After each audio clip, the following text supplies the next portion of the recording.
It has been about 1 year and 8 months since I first learned about COVID, a similar time frame for you, given we've been roommates over the last couple years. Once one of us learns about something, the other one, of course, does as well. At the time we learned about COVID, it was just called nCoV 2019, short for the novel coronavirus 2019. Very early on in 2020, let's say early January, give or take. Now, we are now in August of 2021. The pandemic is certainly not over in America, and globally, we are on our third spike, you might say, one of very similar amplitude to the first spike around the holiday season, 2020 going into 2021. Similar size spike to what we had at the start of May of 2021. And now with a new variant of COVID that is slightly less suppressed by the COVID vaccine due to how it's changed and modified, we are at a new spike. And in America, at this time of recording, we have about 51% of citizens who have one vaccine, about 60% who have quote-unquote fully vaccinated, although as far as I can tell, in the coming days, a booster shot will be approved. So by the time this is posted, that may have already happened by the FDA. Nonetheless, we are at a point where we don't have a herd immunity, almost 2 years into this pandemic, and we have a lot of politics around what's going on right now. And fortunately, or unfortunately, depending on where you lie on this, you and I disagree, which is actually somewhat rare in this podcast. So I have been vaccinated for several months. The first window I found available, I got my vaccine. And then, of course, 2 weeks later, I promptly got my full dose of the Pfizer vaccine. And you have not. I've not, yeah. So just to start this off, let me directly ask you, why have you not been vaccinated? Right, so let me first dispel any thoughts of anti-vax that anyone might harbor because I'm not vaccinated. I definitely don't believe in anti-vax. I don't think there's enough substantial evidence to prove that vaccines create more harm than they do good. And if there is evidence, it's definitely not compelling, at least to me and from what I've read. So, I haven't done extensive deep digging on this kind of data, but I imagine if I did, I don't think I would come up with anything groundbreaking, because I'm sure there are plenty of people out there who do their hard work to make sure that if there was such data that, at some point it would be revealed. So, now that that's out of the way, I guess one of the biggest reasons I'm not yet vaccinated, and I do want to put this disclaimer here that I probably will be soon, actually, and that is due to a resurge and obviously the growing amount of people who are getting the Delta variant in the United States. I will probably get vaccinated just because at this point I think I'd be spitting in the face of truth if I weren't to at this point, because up until this point, the reason why I haven't been vaccinated is mostly due to kind of, I would say, my approach and outlook on the situation and the way that I carry out my daily duties. So a lot of my time is not spent in large groups of people. In fact, leading up to kind of this third spike of COVID, the most exposure to more than one person, my roommate, Colton here, would be going to work. And even then, for the majority of my months there, for the first, I believe, 3 months, we wore masks, we social distanced, and that was enforced pretty strictly, and I think rightfully so. And so, I guess for me, and some people might call this irresponsibility, but I'll hold my ground here, especially if you want to call it that too. I certainly won't take offense. But I did not see the urge or the pressure to get vaccinated due to my lifestyle. I was mostly in my room. I never really hung out with anyone, save for one coworker, and it was just us two. And over the course of the first few months that I did work at my job, and so I thought, to myself, I was like, I don't think that whatever happens here is going to explode into a huge outbreak, and I didn't feel necessarily the concern there for not only my livelihood as well as those around me. And the other thing too is that come the end of that time frame, I would have thought that the people who aren't vaccinated or aren't wearing masks are feeling mostly secure in the environment that they're in at that point. And so I guess for me, my perspective was that I wasn't a big risk. And of course, as things are surging again, I think that's changing in my mind. Fortunately, I don't think that the Boulder area is particularly being hit hard. Or I worded that wrong, but you get what I'm saying. But to be reactive with COVID has proven to not be a very intelligent approach. Hence why I will be changing my mind, but that was my initial mindset, really.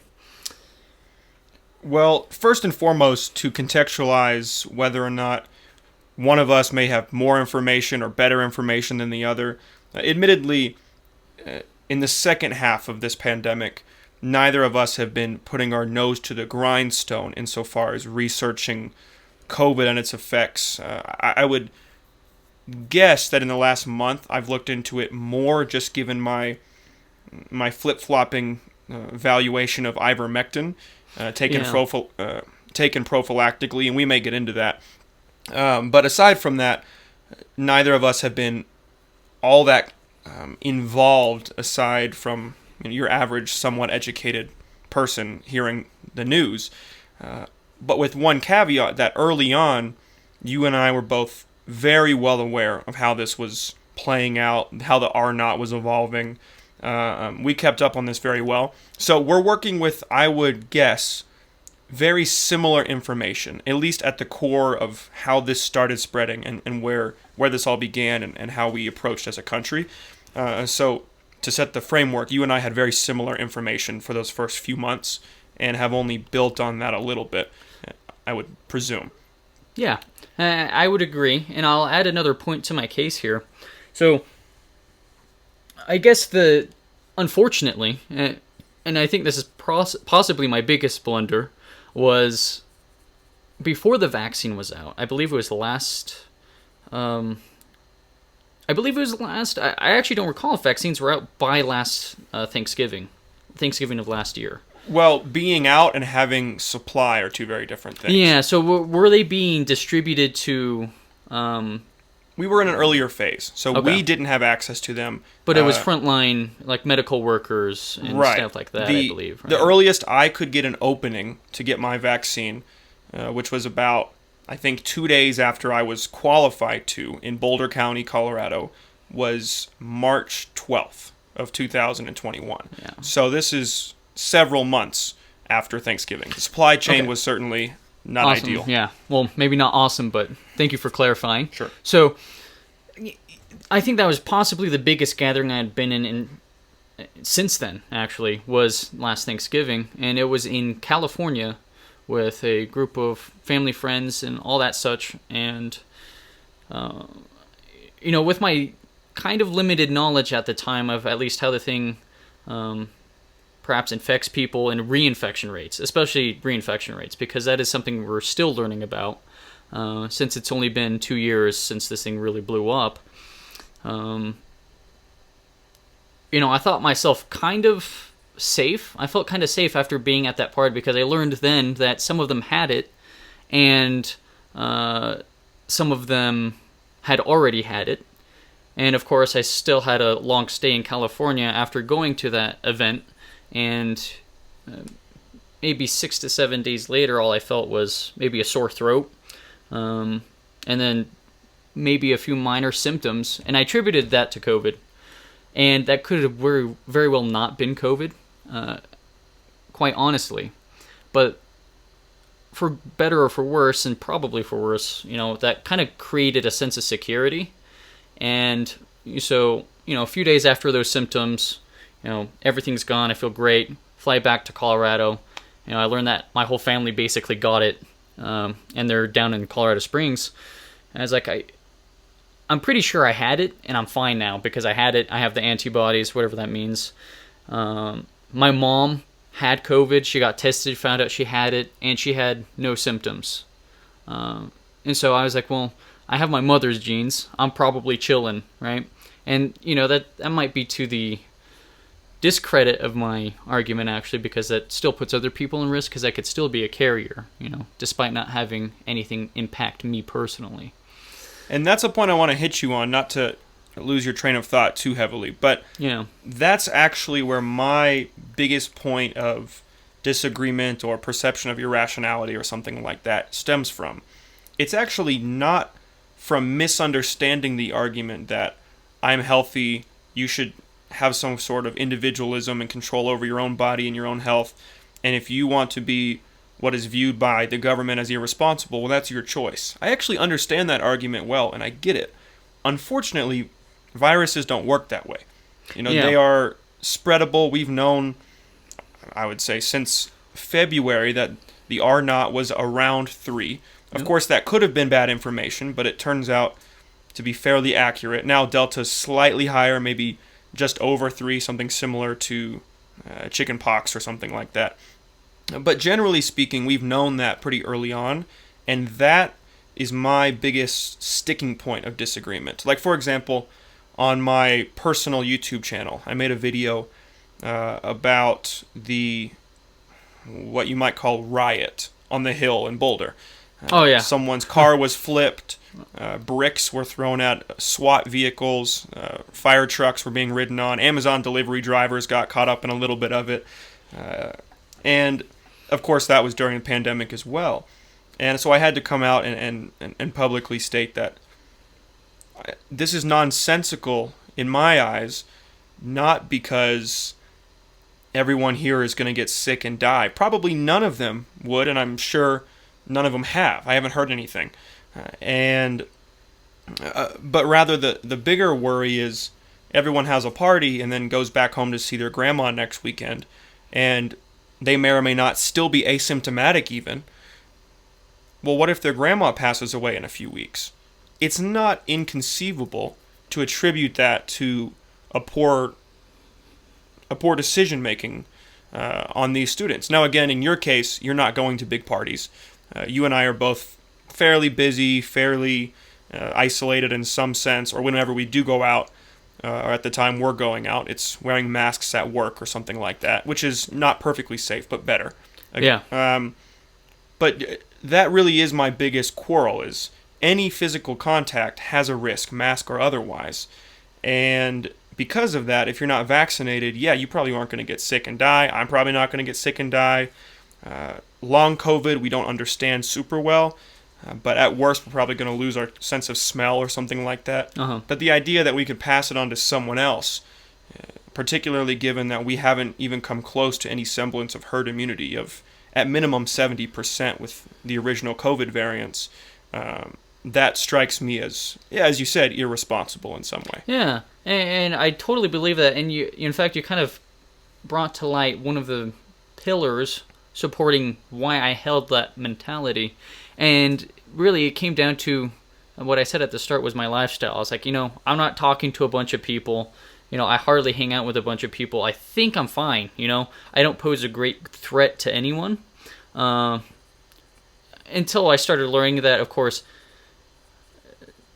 in some reports and some studies, that COVID is, and I actually think that it's fairly well backed up,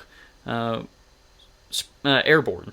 I believe it's the term used to describe how it saturates air rather than just lingering on heavy droplets like sneezes or coughs. The response by public health officials on this has been, as far as I can tell, mixedly atrocious.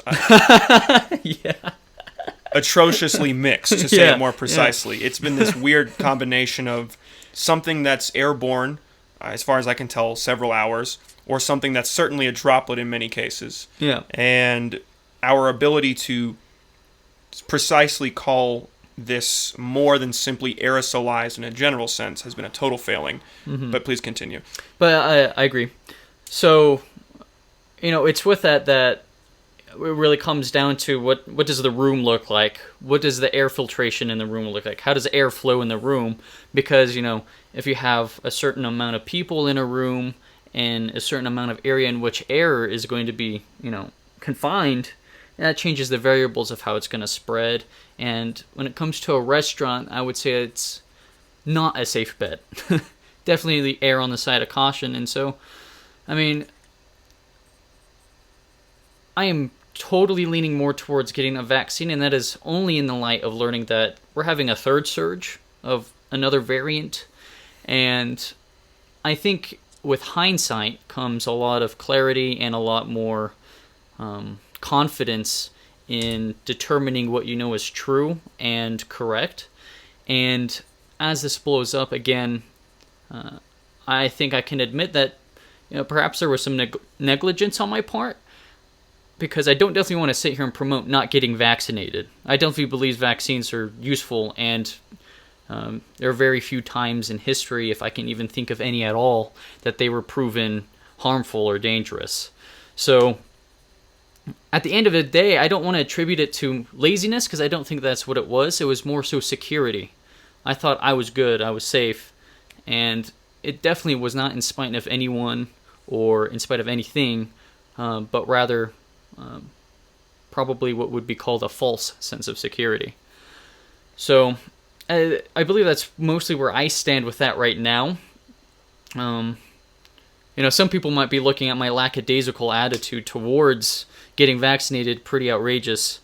And to that, I think I can totally understand.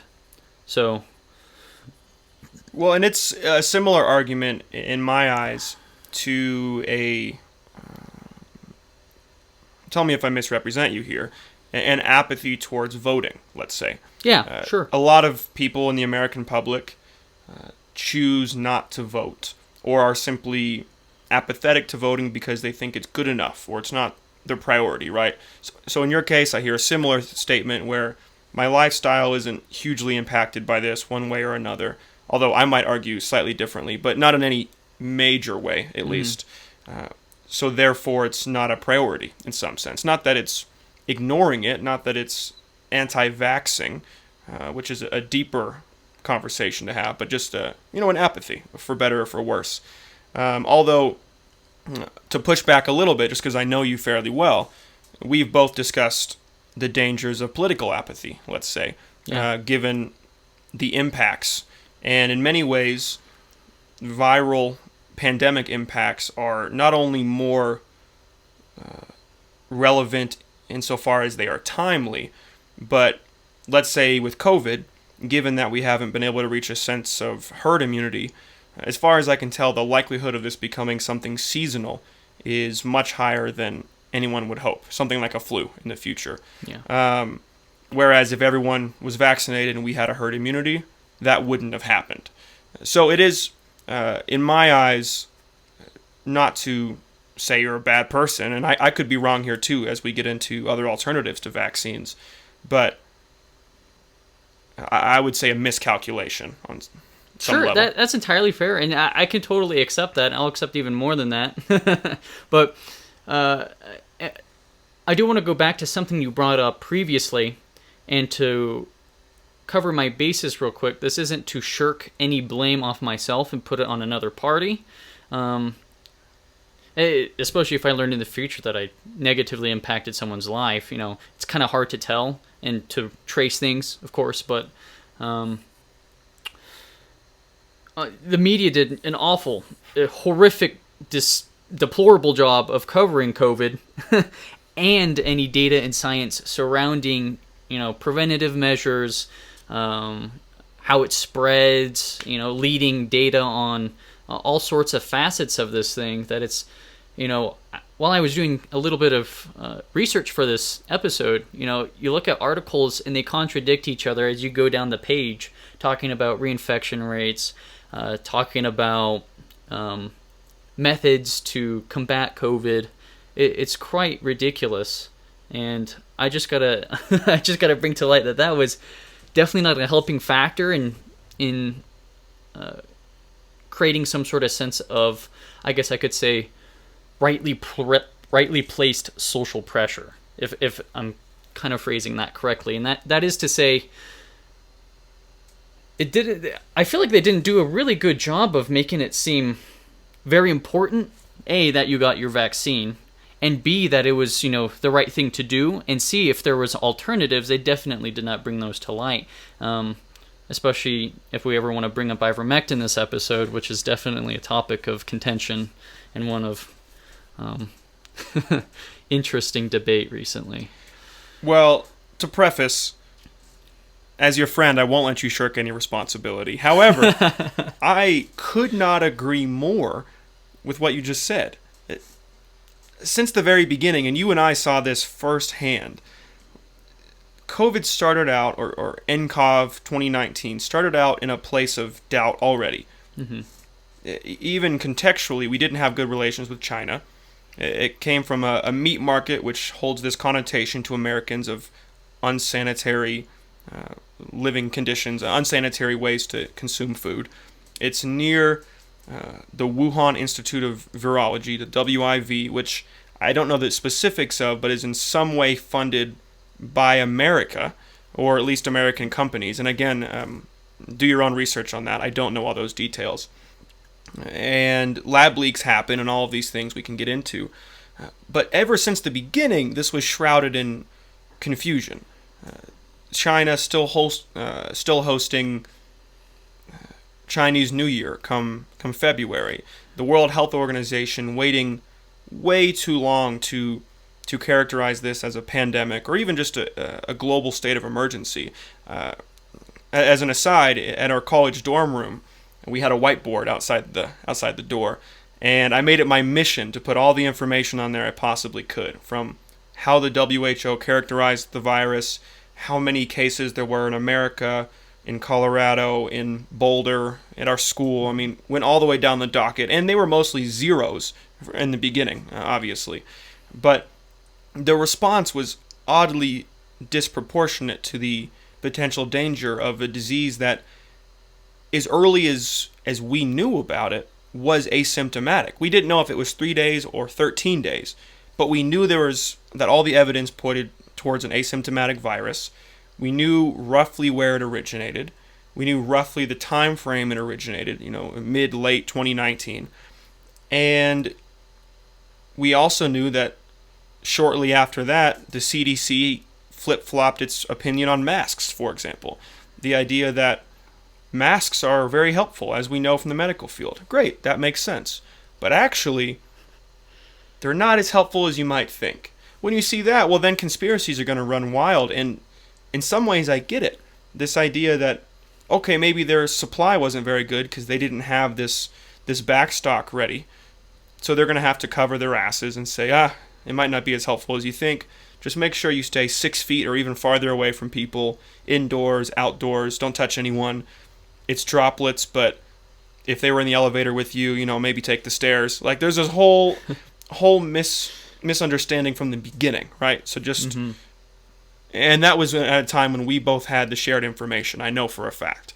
And then since then, you're right, everything has been, I would parallel a way of thinking to someone like Eric Weinstein, which is interesting given his brother is the one who's talking so much about ivermectin. So that's an unrelated relationship there. Whereas Eric would say we need wartime leaders, not peacetime leaders, because the advertising campaigns are not, here's the truth, we have misspoken along the way, we've made mistakes along the way, do your part to the country. It's been, here's a cartoon about how getting vaccinated may or may not hurt your unborn child. And I'm going to make it kind of a joke, and then it's just, we're all lovey-dovey, and everything's going to work out.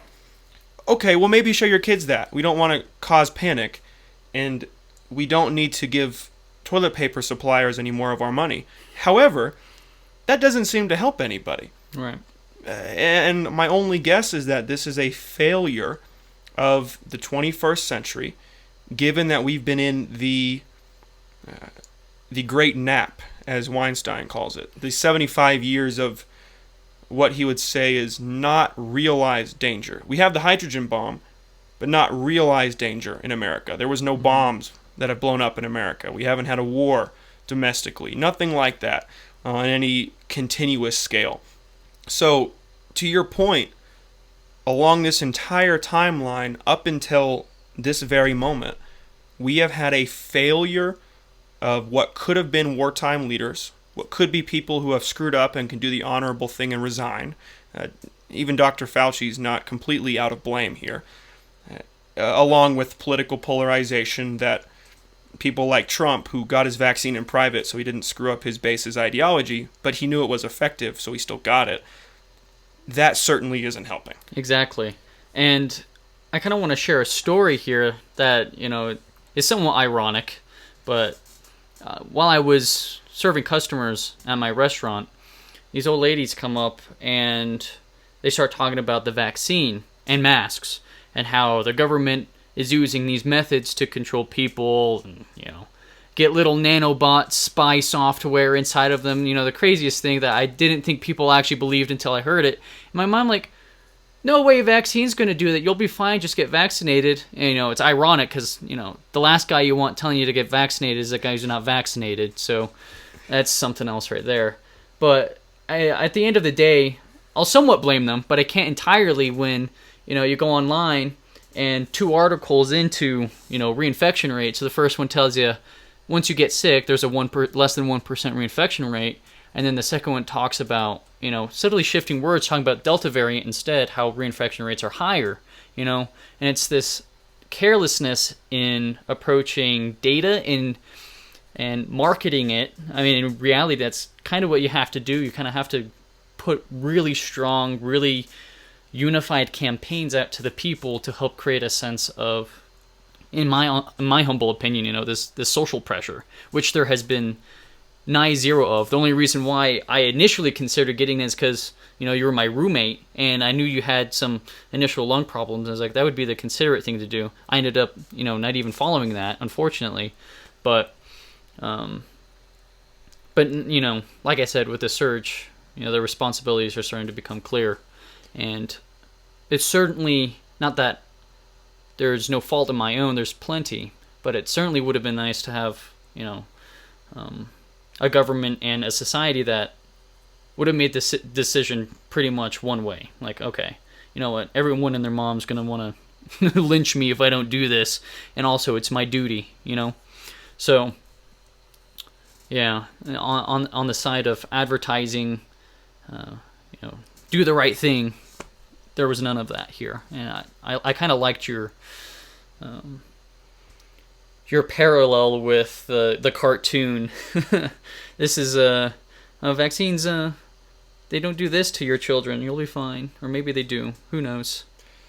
Yeah, and as much as in that example we may be hyperbolic, it's even if it doesn't say these words, the way it's being addressed is very much implicitly a poor balance of what America views as politics. It really is politics. It's what we've done for some time now. It's trying to ease people away from fear and outrage and say, look, everything's perfectly effective. The vaccine is perfect. There's no chance of long-term side effects. There is no problems that could possibly be realized. Johnson & Johnson's blood clots were fake.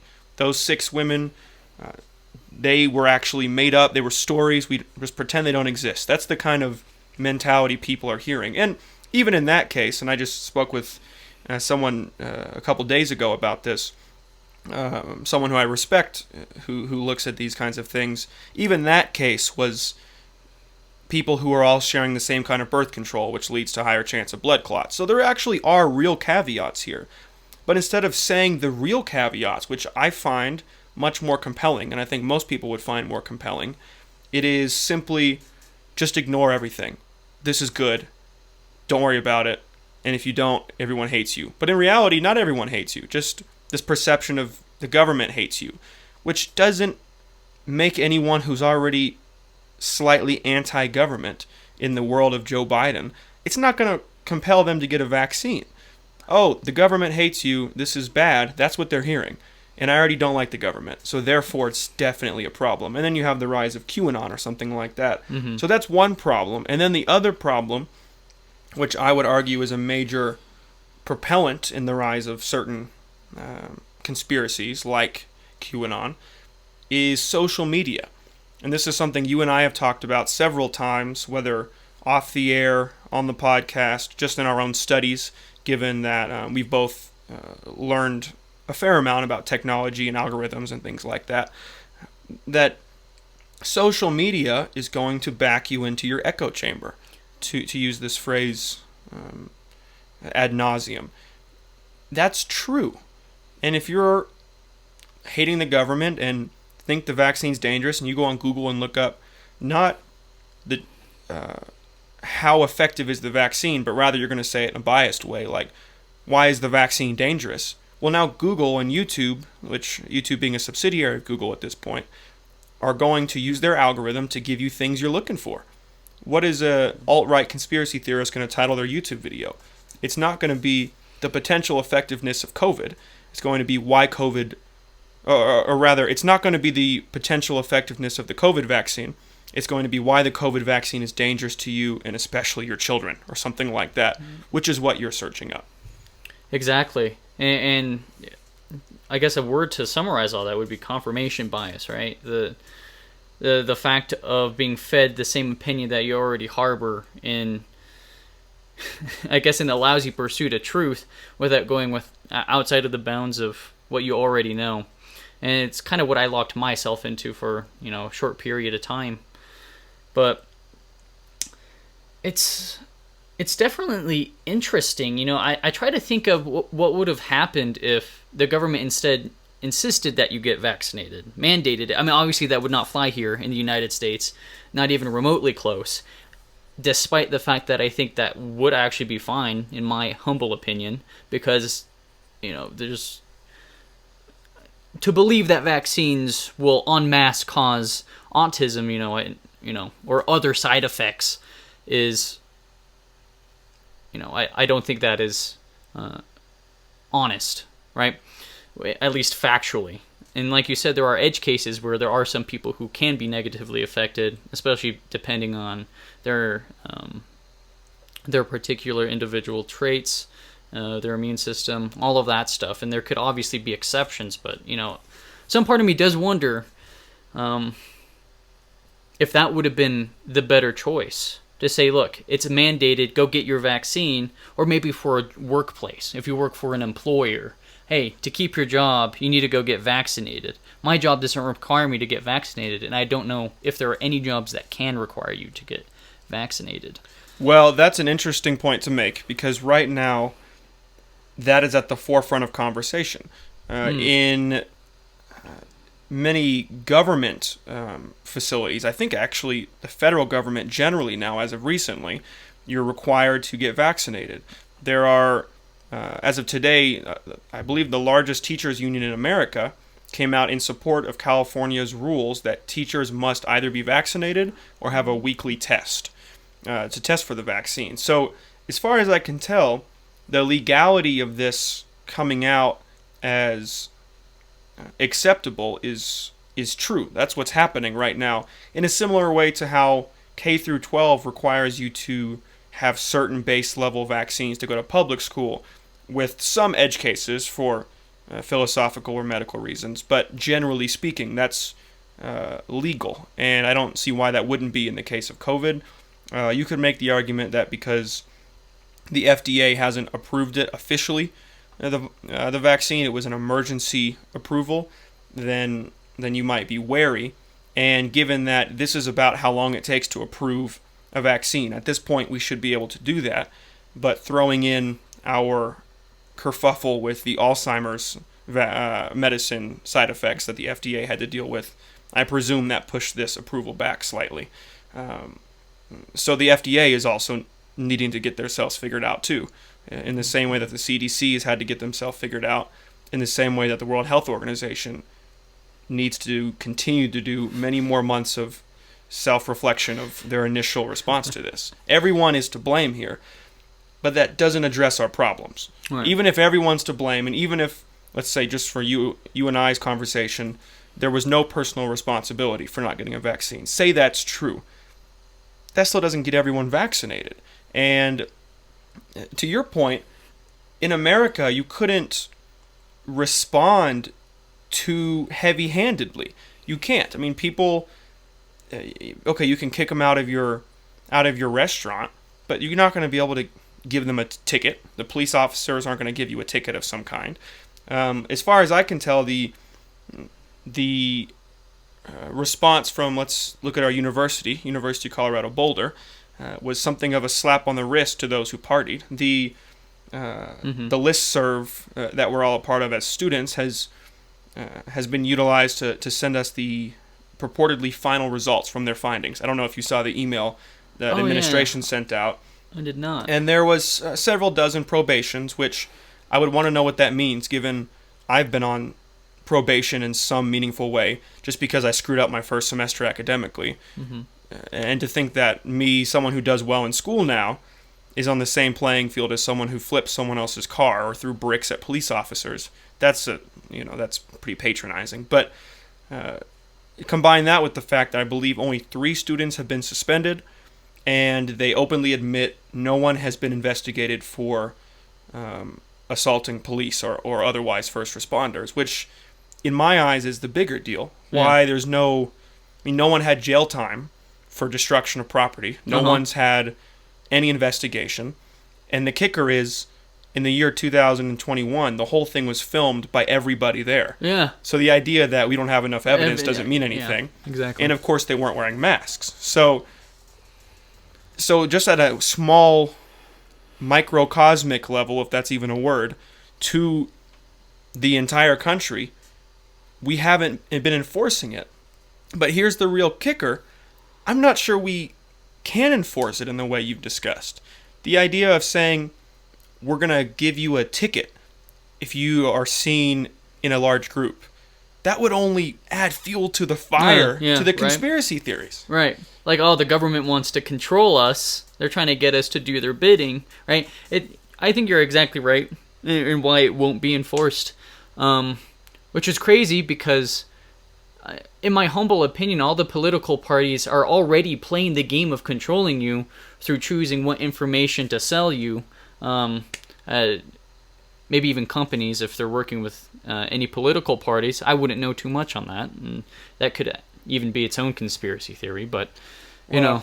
A theory. I'm not even sure that's conspiracy. Is it conspiracy anymore? Yeah, honestly. So, yeah, it's actually quite funny, because I don't think how many people realize that they're already playing these games of forcing people to pick sides, and they don't even realize it, and they think that, the practical way of controlling people is to get them vaccinated, which I don't think that imposes such a dangerous ideology on people. But nonetheless, after that little side tangent, I definitely think with hindsight, there were so many things that needed to be worked on here, especially with regards to information about the vaccine. It's readily available now. I could easily go anywhere and get it, which is fantastic. I think at least we're at that point. But prior to that, the misinformation and the misdirection, it was unparalleled, at least in my lifetime. I've never seen so much, oh, this is true, this is not true. Looking up ivermectin, all your results are filtered to the first thing is why you should not trust ivermectin, and then you have scholarly people with very qualified backgrounds talking about how ivermectin's being used in other countries to treat COVID with a very high success rate, which is data it's going to be hard to refute, that kind of data. Well, okay, let's talk ivermectin. Okay. Because this is something that I have, as I said, wavered on quite a bit. I originally heard about it, as seemingly most people did, from Brett Weinstein. Yep. He's a fairly well-respected evolutionary biologist. His wife is also fairly well-respected, although I don't know her credentials. He's not a virologist. He's not an epidemiologist, but he understands biology. He presumably has done his research. in virology. He's a scientist of some kind, or a research scientist as far as I'm aware, so he can presumably uncover data fairly accurately. He knows what he's looking at when he sees a research paper. And he's also just someone I've grown to respect, listening to him talking from any topic, from biology to even just his conversations around free speech whenever he was kicked off his campus that he was a professor at, and then, of course, reached a settlement of some kind. So then you have this story of him really going on Joe Rogan was the biggest swaying factor for a lot of people. Not too long ago, he went on Joe Rogan with another frontline doctor. He may have been a virologist, I don't recall, discussing how we have a drug that has been studied for decades. It's traditionally an anti-parasitic drug, not antiviral, but has antiviral properties. And it's been used to, for example, cure river blindness in certain regions in Africa. It's relatively safe. Maybe not quite ibuprofen, but it's relatively safe. It's relatively inexpensive. It's not as accessible as a lot of drugs are, not as accessible as I thought it was originally, but were a whole country to be persuaded by it, it could become accessible, of course, and inexpensively. And so you combine this understanding that it's relatively safe with a mainstream, or at least well-known alternative media source like Brett Weinstein, with the fact that Big Pharma has a hand in vaccines because they need to recoup R&D costs, and you end up with what is seemingly the prophylactic cure to COVID. And prophylactic meaning just taking as a precautionary, taken at regular intervals, something like that. Like a pill you take twice a week indefinitely until we have herd immunity through the vaccines or through other means for everyone else. So before I give my opinion on it, because I have come to form a loose opinion, although it's not solid, I want to hear what your conclusions are up to this point. All right, so up to this point, I don't think my knowledge on it is certainly not as well developed as yours. I've only maybe read / heard up to a couple hours worth of information on ivermectin and its uses and its and all the data supporting it. And it's quite interesting because I actually haven't taken a look at a lot of data against it, surprisingly, because the few times I have seen information against it, it's been very vague. I don't remember reading on the CDC website in particular, but they're, all they say in their paragraph is, it's not effective, don't listen, don't use it. Pretty much. It's those kind of three hallmark actions that you should take. Instead, do the vaccine, which is totally fine. I think the vaccine's fine. But certainly as an alternative, it would be surely a bad idea to shoot down alternatives. And with the information I have, ivermectin is definitely one of those alternatives to treating COVID that I should feel like be promoted rather than dismissed. Now, this is with the knowledge I have. What's your take on it? Perhaps you could shed a little more light on this. My thoughts are twofold.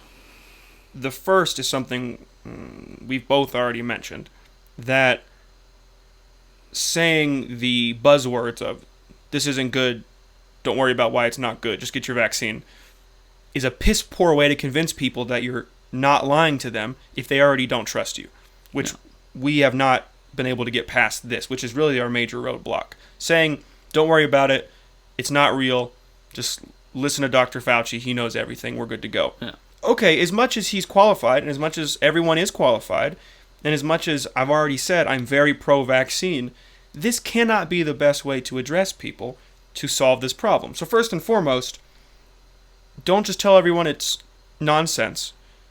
At least give some reasons why. And potentially that's been done and it hasn't hit mainstream news. I don't know. Maybe it's possible that no one's interested. I guess I can't say that for certain is not the case. But I don't think so. I don't think that's been addressed appropriately. Because the sites I've seen say the same things ones you've looked at. their headline on Google, first result, if you look up anything to do with ivermectin, doesn't matter if you look up why it's good, why it's bad, is it real, is it fake, the top result is going to be the same set of headlines that ivermectin is not legit, don't do it, ask your doctor about vaccines. Every single one of them. When we know there are other countries that have used it seemingly effectively, Mexico did to some level, although they're having another later spike, so I don't know if that's correlative or not.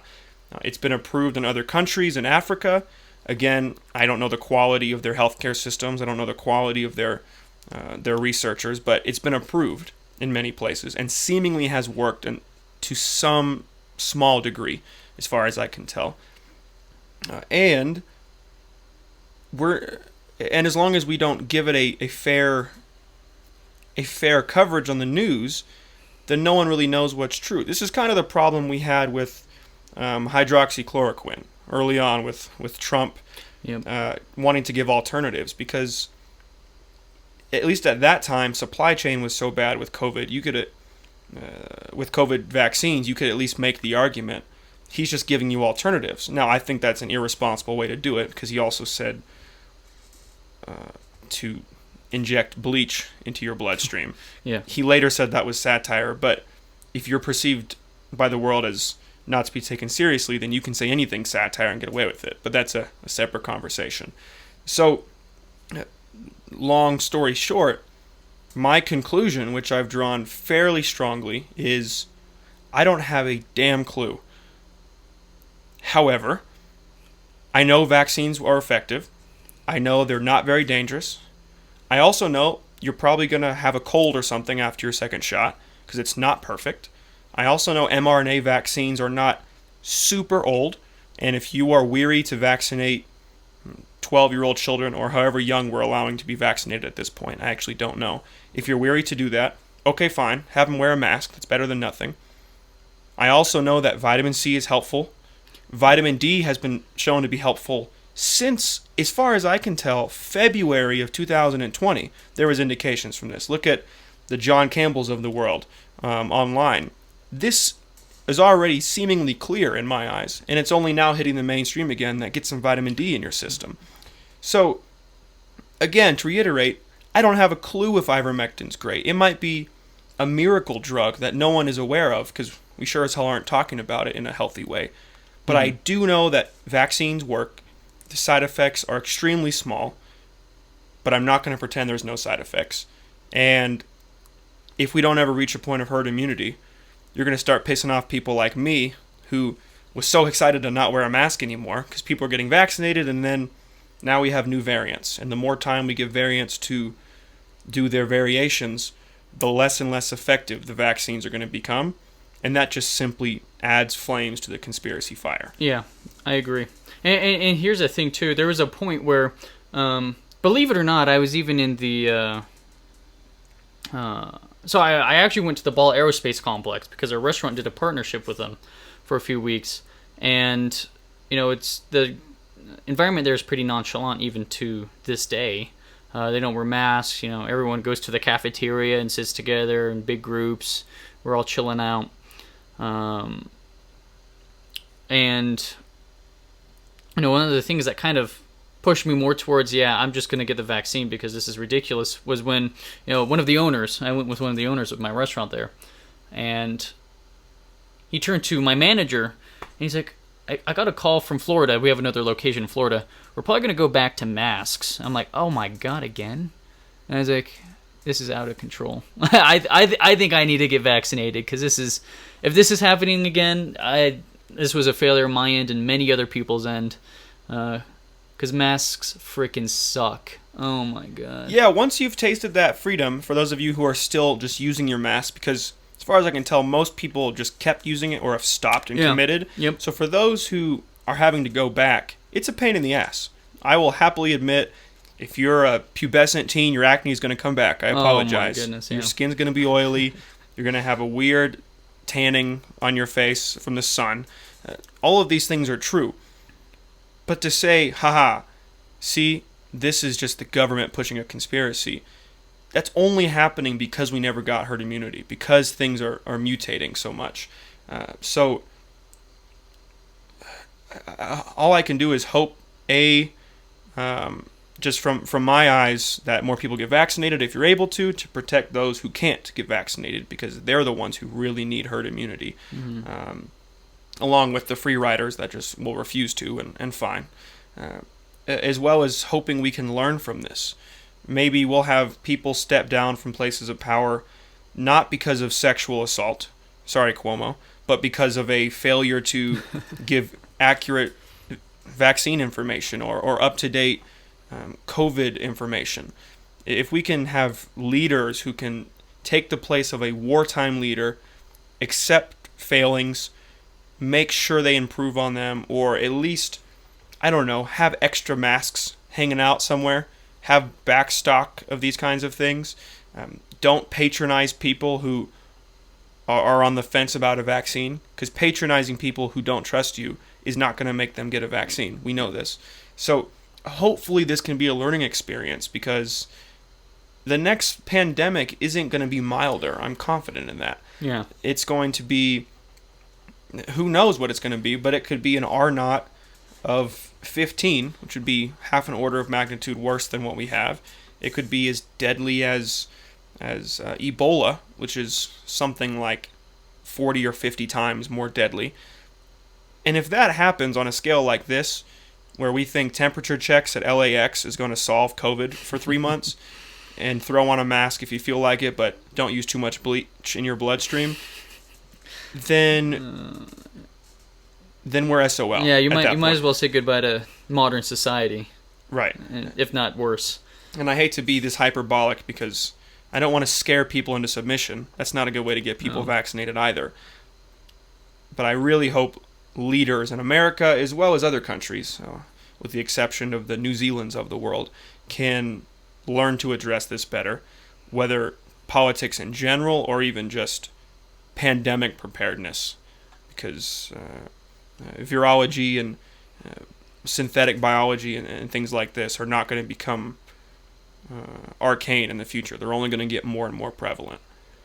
Yeah, and with the little hindsight that we are beginning to develop now, 2 years into COVID, about how this looks like in a modern world, I would definitely hope we come better prepared when round 2 with a new name comes around. So, all right, Caelan, will you on the air commit to getting a vaccine? Yeah, I'll commit to it. I want to be done with these masks. I don't want to feel like I'm threatening people's lives. Yeah. Give me a time frame. 30 days? I'll probably get it, I was going to say this weekend, but I work this weekend. When I get my next schedule, on one of those days off, I'll probably head down to Safeway or King Soopers or something. We'll call it 30 days. 30 days, yeah, that's the time frame. Anyways.